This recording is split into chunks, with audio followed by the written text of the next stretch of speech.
Episode की शुरुआत में हमें दिखाया जाता है फ्लोटिंग आइलैंड से मंकी किंग वापस जा रहा होता है कि फिर वो एक जगह रुकता है और देखता है कि जितने भी फ्लोटिंग आइलैंड हैं उन सब में किसी न किसी को कैद रखा गया है। लगता है कि हेवन के सभी पावरफुल गॉड्स को अरेस्ट किया जा रहा है।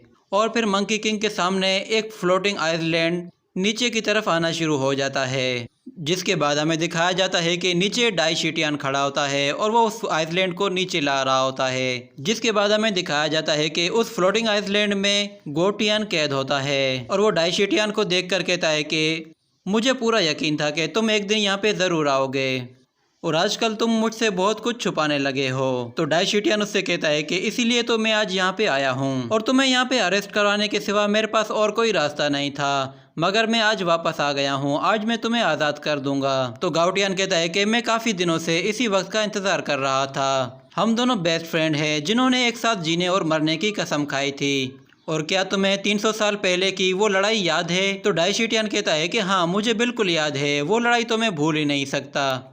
और फिर हमें फ्लैशबैक में पास्ट का मंजर दिखाया जाता है जहाँ डाइशिटियन अशुरा वॉरियर से लड़ रहा होता है और वो बहुत ज़्यादा थक चुका था। जिसके बाद एक वॉरियर भागता हुआ उस पर हमला करता है तो डाइशिटियन अपनी स्वॉर्ड से उस पर अटैक करके उसे वहाँ से दूर धकेल देता है और फिर से लड़खड़ा कर ज़मीन पे गिर जाता है। जिसके बाद हम देखते हैं एक और अशुरा वॉरियर भागता हुआ उसके पास आता है और उसे आकर पीछे से पकड़ लेता है और फिर उसे ज़ोर से गर्दन पे काटता है। तो डाइशिटियन किसी तरह अपने आप को उससे छुड़ा लेता है और फिर उसे हाथ से पकड़कर जोर से ज़मीन पे दे मारता है, मगर ये वॉरियर्स ख़त्म होने का नाम ही नहीं ले रहे थे। और फिर एक और वॉरियर आता है और डाइशिटियन पे हमला करता है तो डाइशिटियन का कंधा जख्मी हो चुका था, इसलिए वो उसके वार को रोक नहीं पा रहा था। जिसके बाद वो वॉरियर उसे लात मार के दूर धकेल देता है और फिर उस पर अपनी स्वॉर्ड से अटैक करता है। तो डाइशिटियन उसकी स्वॉर्ड को अपने एक हाथ से पकड़ लेता है और फिर अपने दूसरे हाथ से अपनी स्वॉर्ड उसके पेट में घुसा देता है, जिससे वो शख्स वहीं पे मर जाता है। और फिर हमें दिखाया जाता है लुओ को। तो डाइशिटियन जैसे ही लुओ को देखता है तो वो गुस्से में आ जाता है और वो लुओ की तरफ भागता है, मगर एक वॉरियर उसका पैर पकड़ लेता है तो लुओ अपनी तलवार उसकी पीठ में घुसाकर उसे वहीं पे ख़त्म कर देता है और फिर अपनी पूरी पावर्स को एक्टिवेट कर देता है और फिर लुओ पे हमला करने के लिए बहुत ही तेजी से उसकी तरफ आगे बढ़ता है। तो लुओ भी उससे लड़ने के लिए बिल्कुल तैयार खड़ा होता है। वो दोनों स्वॉर्ड अपने हाथ में लेकर अपनी पूरी एनर्जी को रिलीज करता है। तो डाइशिटियन जैसे ही उसके पास आकर उस पर हमला करता है तो यहाँ पे सीन कट हो जाता है और अगले सीन में हमें दिखाया जाता है कि डाइशिटियन बहुत ही बुरी हालत में होता है और गोटियन वहाँ पे उसकी हेल्प के लिए आ जाता है और उससे कहता है कि तुम घबराओ मत, मैं यहाँ से तुम्हें दूर ले जाऊंगा। और फिर वो उसे उठाकर वहाँ से दूर ले जाता है। जिसके बाद हम फ्लैशबैक से बाहर आ जाते हैं और फिर डाइशिटियन उससे कहता है कि मुझे अच्छी तरह याद है, तुमने मेरी ज़िंदगी बचाई थी। और फिर वो गोटियन की जंजीरें खोल देता है। जिसके बाद गोटियन उससे कहता है कि वो फाइट बहुत ही ज़्यादा टफ थी, मगर अच्छी बात यह है कि हम दोनों बिल्कुल सही सलामत वहाँ से बाहर आ गए। तो डाइशिटियन कहता है कि नहीं, वो सब कुछ मेरी गलती की वजह से हुआ था, मुझे अंदाज़ा भी नहीं था कि हम लोग इतने बुरे तरीके से हारेंगे और मेरी इस गलती की वजह से न जाने कितने ही हेवन के सोल्जर्स को वहाँ पर अपनी जान देनी पड़ी और मेरी बॉडी पर भी बहुत ज़्यादा जख्म आए थे, जिसको रिकवर करने में भी मुझे बहुत ज़्यादा टाइम लग गया। तो गोटियन उससे कहता है कि तो फिर तुमने मुझसे मदद क्यों नहीं मांगी?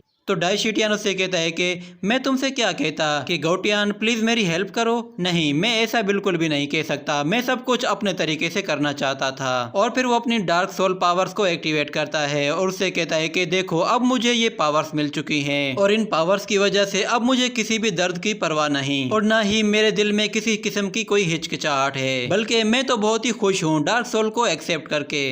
तो गोटियन उससे कहता है कि क्या ये सब कुछ तुमने उस स्वॉर्ड की वजह से किया है? अगर ऐसा है तो फिर मैं तुम्हारे लिए वापस वहाँ पे जाऊँगा और वो स्वॉर्ड वापस लेकर आऊँगा। तो डाइशिटियन उससे कहता है कि नहीं, मुझे अब उस स्वॉर्ड की कोई ज़रूरत नहीं।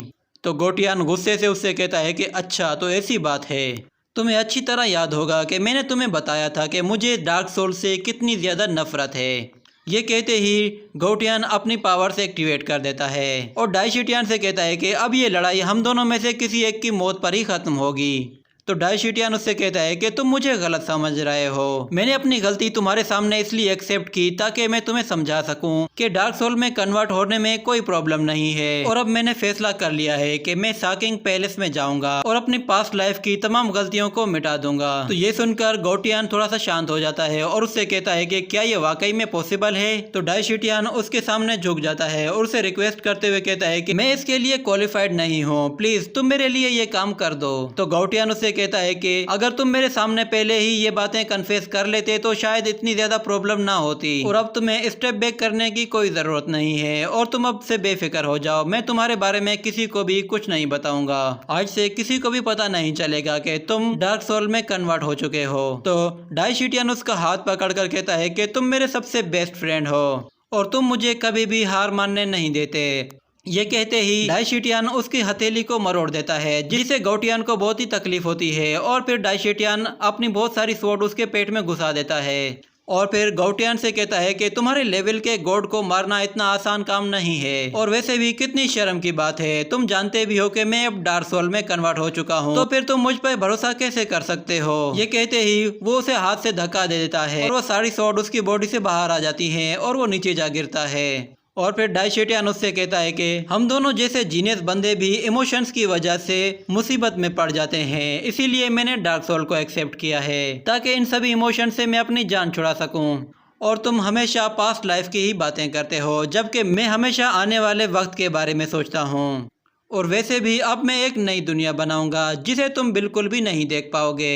ये कहते ही वो अपनी स्वॉर्ड से उस पर हमला कर देता है, मगर वो स्वॉर्ड गोटियन को लगने के बजाय सीधा वापस डाइशिटियन की तरफ आती है और एक पिलर पे लगती है, जिसके बाद हमें दिखाया जाता है कि वहाँ पर मंकी किंग की गोल्डन स्टिक आ जाती है और वो स्टिक सीधा वापस मंकी किंग की तरफ आती है और मंकी किंग डाइशिटियन के बिल्कुल पीछे खड़ा होता है। और ये एपिसोड यहीं पर ख़त्म हो जाता है।